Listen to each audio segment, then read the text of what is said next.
3 semaines de vacances à la montagne en famille. Un petit moment dans une année, mais un petit moment qui peut être lourd de conséquences. Je vous propose de faire un petit tour du terrain et de voir ensemble le désastre. Non, je plaisante. Mais il y a des enseignements à tirer de cette expérience pour éviter de commettre les mêmes erreurs l'année prochaine. Car oui, je compte bien repartir en vacances. Nous sommes rentrés dimanche 20 août avec la canicule et déjà sur la route je pouvais sentir le manque d'eau. En arrivant, au premier coup d'œil, j'ai pu confirmer que la soif régnait sur mon jardin. Dans un premier temps, on va s'intéresser aux problèmes liés à l'eau. J'ai bien commencé à installer tout un système d'arrosage automatique, mais je n'ai pas pu finir avant mon départ et je n'ai pas pu corriger certains défauts, et notamment une fuite au niveau de mon puisard. Je perds de l'eau de façon significative à ce niveau et donc ma cuve s'est vidée durant notre absence. Voilà quelques exemples de planches de culture équipées ou non d'un système d'irrigation. La planche de fraisier et de coriandre. J'ai eu de la chance. Les fraisiers n'ont pas totalement séché, je suis rentré à temps pour éviter de tout perdre. Sur cette planche, j'ai aussi récolté des oignons que j'avais plantés entre les pieds de fraisier. Je teste chaque année des associations de ce genre pour gagner en surface et pour expérimenter. Ce que je peux constater sur cette récolte, c'est que les oignons sont plus petits que ceux plantés seuls. Après, c'est difficile de tirer une conclusion car les oignons seuls profitaient d'un arrosage automatique et pas les fraisiers. Un peu plus loin, une autre planche où j'avais repiqué des poireaux.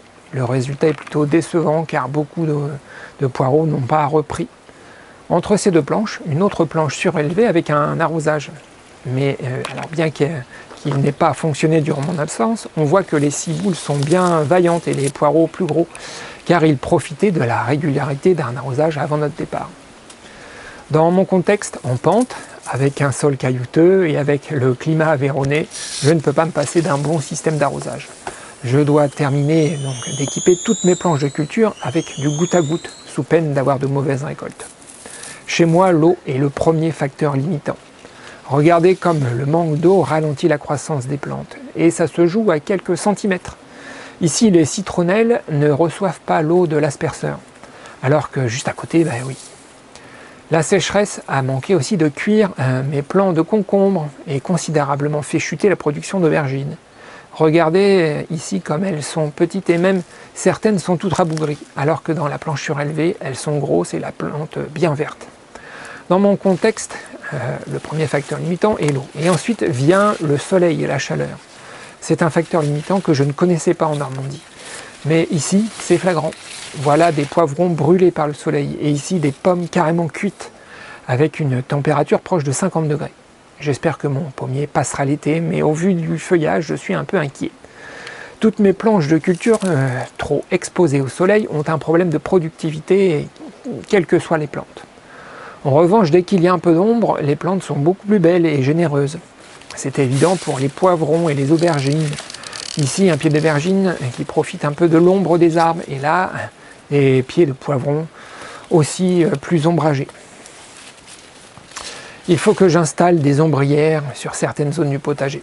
Je pense que la combinaison des ombrières, de l'irrigation et du paillage donnera de très bons résultats. À mesure que j'avance dans ma démarche d'autonomie, mon potager évolue avec, et maintenant le potager perd petit à petit sa vocation de nous nourrir. J'ai déjà dû vous dire que ce n'est pas le potager qui va vous nourrir. Alors, dans une idée d'autonomie alimentaire, autant y passer le moins de temps possible. Aujourd'hui, mon potager devient un accessoire. Je m'explique, au travers d'un exemple. Autour de moi, il y a beaucoup de pruniers, et des prunes que personne ne récolte. Je compte utiliser cette ressource et la transformer en ketchup, ou plus simplement en sauce, pour accompagner la viande. Dans cette sauce, j'ai besoin d'aneth, et c'est là qu'intervient mon potager. Il va produire l'aneth. Un bouquet d'aromatiques coûte très cher, que ce soit sur le marché ou en grande surface. Si je veux produire et vendre ma sauce, j'ai tout intérêt à produire moi-même l'aneth. À ce jour, il y a encore beaucoup de légumes qui servent directement à notre alimentation. Mais à mesure que je vais avancer dans ma cuisine professionnelle, je vais réorienter la production du potager. Après l'eau et le potager, j'aimerais vous parler un peu plus philosophie, et notamment sur la manière d'entretenir un jardin. Cette année, j'ai décidé de ne pas débroussailler et de laisser pousser la nature comme bon lui semble. Voilà à quoi ça ressemble. Alors on ne va pas discuter du côté esthétique, hein, moi je vous laisse juge. Par contre, côté pratique, j'y perds considérablement. Je n'ai plus du tout envie d'y aller.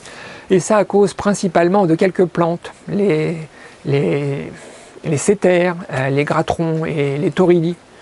En gros, toutes les plantes épizocoriques, les plantes qui s'accrochent et qui te fusillent une paire de chaussettes en une journée. En plus de ça, je trouve que mon terrain est devenu urticant. J'ai les avant-bras qui me grattent dès que je vais y travailler. Alors certes, les oiseaux vont pouvoir s'en mettre plein le jabot, mais moi, ça ne me convient pas. Entre la nature et moi, j'ai choisi. Je trouve que cet exemple est très représentatif de notre situation écologique. Nous avons tous fait le même choix, et c'est pas la nature. Comment concilier les deux? Alors déjà, en posant cette question, je trouve qu'on fait fausse route, car je me sépare de la nature. Mais au final, je suis aussi la nature. Et quand je ne la respecte pas, eh bien, je ne me respecte pas. Mais ça marche aussi dans l'autre sens. Si je ne me respecte pas, alors je ne respecte pas la nature. Du coup, est-ce qu'il faut laisser la nature pousser comme bon lui semble dans son jardin? Mais je n'ai pas la réponse à cette question. Je dirais, vous faites bien comme vous voulez. Mais il me semble important d'avoir conscience de la portée de nos actions. À l'échelle de mon terrain, si je ne débroussaille pas, ça ne va pas changer la face du monde. Mais si on aspire tous à un jardin façon terrain de golf, ça devient plus gênant. Pour mon terrain en friche, je n'ai pas encore la réponse, mais je sais que je ferai autrement l'année prochaine. Dans le même esprit, regardez cette petite zone du potager que j'ai mal paillée avant mon départ. 3 semaines plus tard, c'est une véritable jungle qui a pris le dessus sur les plantes cultivées. Vous comprenez pourquoi beaucoup de maraîchers utilisent les bâches plastiques? Sans couverture du sol pour réguler la végétation, nos plantes cultivées n'ont aucune chance. J'ai dû travailler 2 bonnes heures pour rattraper le tir. Il en va de même pour pas mal de zones du terrain où j'ai du mal à maîtriser la végétation. Cette zone qui est constituée de déchets de scierie et que je n'ai pas pu cultiver cette année est particulièrement propice aux plantes sauvages. Ça fait déjà 2 fois que je la fauche. Prochainement, je compte simplement coucher la végétation et la recouvrir soit d'une bâche de chanvre ou simplement de foin. J'ai bien envie de tester les bâches végétales, mais je trouve que ça coûte un peu cher. Pour finir cette vidéo, j'aimerais échanger avec vous autour des priorités que vous donnez à vos projets. En ce moment, j'ai le sentiment d'être pris de toutes parts. J'ai une multitude de dossiers en cours. Je dois entretenir le potager et continuer son aménagement avec l'installation d'une pergola. Je dois terminer l'installation de mon aquaponie en fabriquant des couvercles sur les bassins. Je dois avancer sur l'avancement de ma cuisine professionnelle pour rapidement être en mesure de transformer mes productions. Je dois bâcher la mare que j'ai creusée en arrivant sur le terrain. Je dois installer ma serre. Je dois reprendre un enrochement qui menace de s'effondrer. Je dois poursuivre mes murs de soutènement en rondins, etc. Je m'arrête là car ça finit par me décourager. J'imagine que c'est un peu pareil chez vous. Enfin, j'espère. J'espère ne pas être le seul à ressentir cette sensation désagréable d'être submergé. Aujourd'hui, je gère les dossiers de la façon suivante. Priorité à ce qui est le plus rentable. Dans mon cas, c'est la production de champignons et leur transformation. Je devrais donc me consacrer à 100% à l'aménagement de cette cuisine professionnelle. Pour autant, j'ai choisi de faire passer devant l'entretien du potager et la résolution du problème de fuite sur mon puisard. J'ai fait ce choix pour ne pas perdre des récoltes et pour ne pas gaspiller l'eau de ma cuve. Vous voyez comment la mise en place de mon projet professionnel se fait vampiriser par d'autres dossiers qui sont, me semble-t-il, moins importants. Si j'avais bien pris le temps de penser mon projet professionnel avant de commencer quoi que ce soit, j'aurais sûrement déjà un outil fonctionnel qui générerait des revenus. Revenus qui me permettraient sûrement de mener à bien tous les autres dossiers nécessaires à un projet d'autonomie. À bientôt.